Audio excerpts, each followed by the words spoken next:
बिस्मिल्लाहिर्रहमानिर्रहीम। शुरू अल्लाह पाक के बबरकत नाम से दिलों के हाल खूब जानता है। Welcome to trainee tribe 69। सबसे पहले चैनल को सब्सक्राइब कर लें, वीडियो को लाइक कर लें, नोटिफिकेशन ऑन कर लें ताकि आने वाली तमाम वीडियोस आपको सबसे पहले मिल सके। स्टार्ट करते हैं जी अपनी बीटीसी की वीडियो के साथ, अपडेट के साथ वीडियो का आगाज़ करते हैं। और जैसा कि मैंने आपको प्रीवियस वीडियोस में बताया था कि बीटीसी जो है जब इस रीजन से ऊपर चला जाएगा तो वो इस रीजन में ट्रेड करेगा। ठीक है ना। जैसा कि मैंने आपको पहले भी बताया था कि बीटीसी के पास ये एक रेजिस्टेंस है, उसके बाद उसने इसी जगह के ऊपर इस पॉइंट के ऊपर इसको सपोर्ट बना लिया। ये रीजन क्यों है? क्योंकि प्रीवियसली रेजिस्टेंस इसलिए बनी क्योंकि प्रीवियसली यहाँ पे इसका जब भी यहाँ पे प्राइस आती थी बाउंस बैक हो जाती थी। It was a strong support, और जब स्ट्रॉन्ग सपोर्ट होती है तो वो रेजिस्टेंस बनी।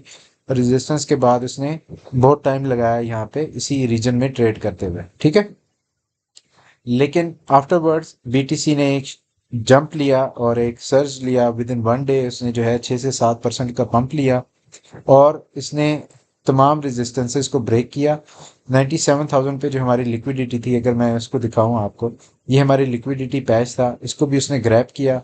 इसके बाद नेक्स्ट लिक्विडिटी पैच था, ये भी मैंने आपको बताया था कि इसको ग्रैब करेगा।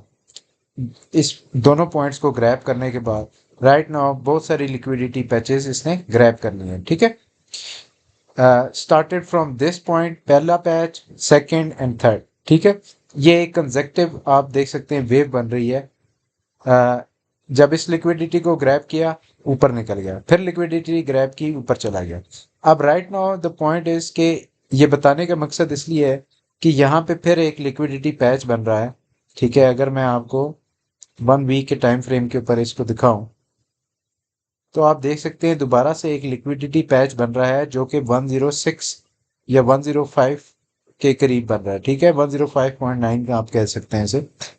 तो जस्ट अबव दिस पॉइंट जो इसका प्रीवियस हाई था 1,06,000 के ऊपर इसका दोबारा से पैच बन रहा है। इन दिस केस अगर यहाँ पे इसको हम मार्क कर लेते हैं, या हम इसको हॉरिजॉन्टल लाइन के तौर पे मार्क कर लेते हैं। ठीक है, इसको आप येलो कलर दे दें और लाइन बन गई। तो अब राइट नाउ जो लिक्विडिटी पैच बन रहा है 1 वीक के हिसाब से वो इस रीजन में बन रहा है। ठीक है, अब ये हमारी एक सपोर्ट लाइन है, इसके इधर से लेके यहाँ तक 3% का ये सर्च बनता है, 3% का पंप बनता है। We are looking for the daily close. 2 minute रह गए हैं डेली क्लोज होने में। आफ्टरवर्ड्स ये जो पॉइंट है, ये जो लाइन है, अगर आप इस लाइन को देखें और मैं इसको थोड़ा सा जूम आउट करूं तो आपको नजर आएगा ये एक प्रीवियस ट्रेंड लाइन बनती हुई आ रही है जो कि एक रेजिस्टेंस पॉइंट है। किस प्रीवियस हाईज का एक रेजिस्टेंस पॉइंट है। अगर तो बीटीसी इसके ऊपर स्टेबल हो जाती है, ठीक है, अगर हम वीकली कैंडल को देखें, 1 वीक के ऊपर देखें, तो आप ये देख सकते हैं कि 1 वीक की कैंडल इस लाइन के ऊपर क्लोज हुई थी। So this was a very bullish sign, और now we are heading towards the all time high. और इसके ऊपर हम नेक्स्ट टारगेट्स को देख सकते हैं 1.15 1.20 के ऊपर। लेकिन हम अगर ट्रेड लेना चाहें तो किस तरह ट्रेड लेंगे? द पॉइंट इज कि मैं हमने ट्रेड उठानी है, तो we are looking for this daily close. अगर तो ये इसका क्लोज इससे ऊपर हो जाता है तो इट्स वेरी गुड साइन, यहाँ तक इसने सारी लिक्विडिटी ग्रैब कर ली है। Still there is some patch of liquidity, अगर आप इसको 3 डे के टाइम फ्रेम पे देख लेते हैं हम इसे।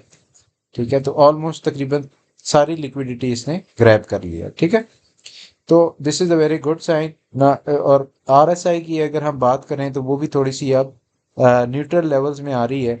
और उसके साथ साथ अगर हम स्टॉच आरएसआई की बात करें तो स्टॉच आरएसआई अपनी इस ओवर सोल्ड रीजन में है, लेकिन राइट नाउ यहाँ से इसको सपोर्ट मिल सकती है और दोबारा से, जैसा कि प्रीवियस वीडियोस में आप प्रीवियस कैंडल्स में आप देख सकते हैं, यहाँ पे जब आरएसआई ओवर सोल्ड रीजन में आई तो साइडवेज मूव करना शुरू कर दिया। ठीक है, तो इन दिस केस अगर यहाँ पे प्राइस नीचे नहीं जाती और साइडवेज मूव करती है और 3 डेज की कैंडल इस पॉइंट से ऊपर क्लोज हो जाती है तो दैट इज वेरी ऑब्वियस कि we are heading towards the all time high.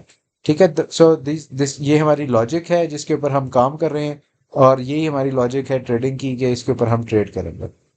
अब बात कर लेते हैं कुछ बाइंग पॉइंट्स की। सोलाना इथेरियम की बात करें, हम इथेरियम सोलाना एक्सआरपी की बात करेंगे, मेजर कॉइन्स हैं, हम इन्हीं के ऊपर ट्रेड लगाने की कोशिश करेंगे, ठीक है।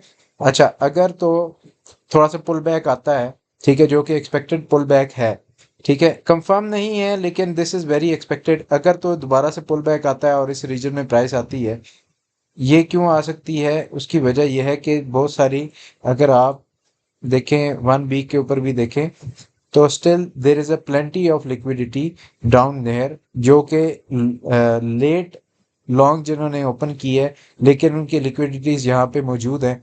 तो मैं देर इज़ अ चांस के प्राइस इस लिक्विडिटी को ग्रैब करने के लिए नीचे की तरफ आए।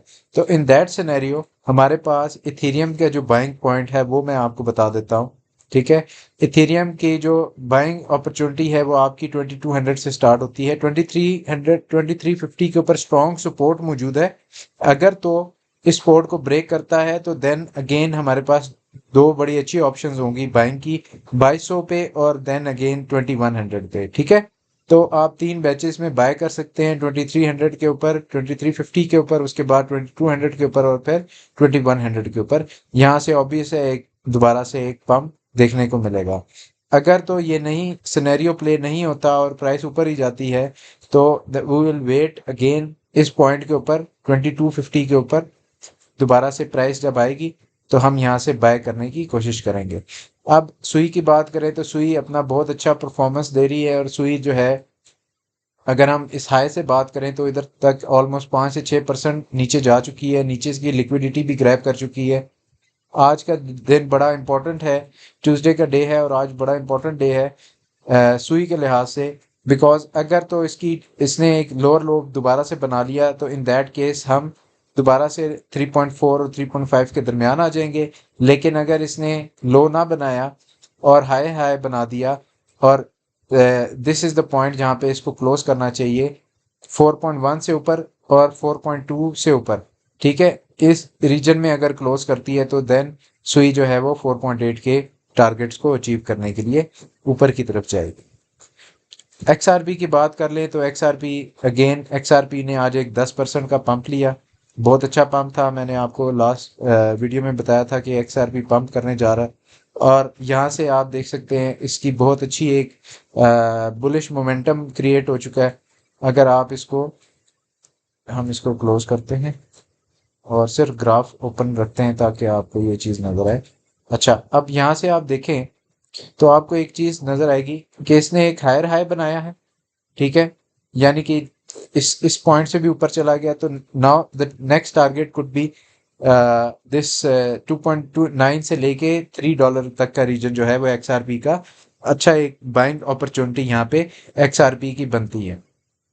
लेकिन उससे पहले एक रेजिस्टेंस का लेवल है 2.7 और 2.8 के दरमियान, और फर्दर अगर रेजिस्टेंस देखें तो 2.9 से 3 के दरमियान एक रेजिस्टेंस का पैच मौजूद है।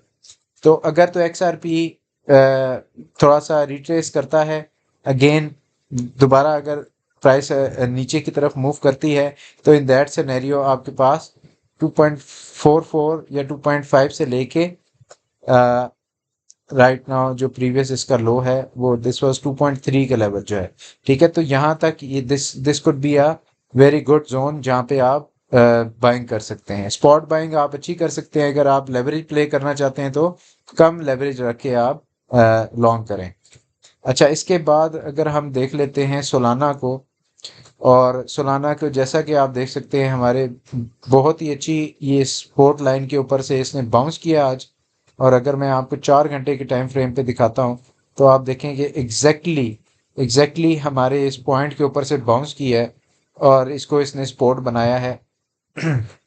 और हमारी एक्सपेक्टेशन यही थी कि इस लेवल के दरमियान मूव करेगी प्राइस, और इसी पॉइंट के इधर से इसने अच्छी सपोर्ट ली, और जो कैंडल है 4 आवर की कैंडल है बहुत अच्छी क्लोज की। आफ्टर वर्ड्स 4 आवर की कैंडल जो है वो अगेन ऊपर के लेवल के ऊपर क्लोज हुई। तो राइट नाउ अगर सोलाना को देखें तो सोलाना एक साइडवेज मोमेंटम दिखा रहा है, ठीक है। प्राइस ऊपर की तरफ गई, नीचे आई, फिर दोबारा इसको रेजिस्टेंस बनाया, इसको सपोर्ट बनाया। राइट नाउ ये दो लेवल्स के दरमियान में प्राइस मूव कर रही है, ठीक है। अगर तो इस लेवल को ब्रेक कर लेती है, 176 का लेवल को ब्रेक करती है, तो in that scenario we are looking for 185। और अगर तो नीचे के लेवल्स को अगर हम देखें इसको ब्रेक करती है तो then we are looking for 158। ठीक है। और 158 की मैं बात इसलिए कर रहा हूँ, ये ऑब्वियस नहीं है कि प्राइस नीचे, क्योंकि जब बुल मार्केट स्टार्ट होती है तो बहुत रेयर होता है कि प्राइस जो है वो नीचे के टारगेट्स को जाके हिट करे। लेकिन स्टिल अगर मैं मंथली टाइम फ्रेम के ऊपर देखूं तो आपको नजर आएगा यहाँ पे बहुत सारी लिक्विडिटी पैचेस मौजूद हैं जो कि अभी तक क्लोज नहीं हुए। तो अगर तो प्राइस नीचे आती है और इन लेवल्स को हिट करती है तो इन दैट सिनेरियो यहाँ पे जो लिक्विडिटीज हैं ये बंद होना शुरू हो जाएंगी, कम होना शुरू हो जाएंगी।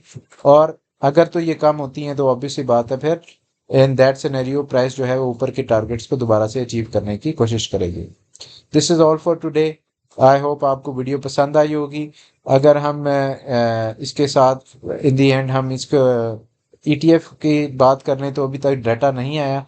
तो मिड 12 तक हमारे पास डाटा आएगा और उसके बाद फिर मैं एक वीडियो बना के मैं आपको इसके बारे में अपडेट कर दूंगा कि राइट नाउ क्या सिनेरियो है और क्या बाइंग अपॉर्चुनिटीज, कितना ईटीएफ बाय हुआ है बिटकॉइन का और कितना ईटीएफ बाय हुआ है इथेरियम का। This is all for today. Thank you for watching.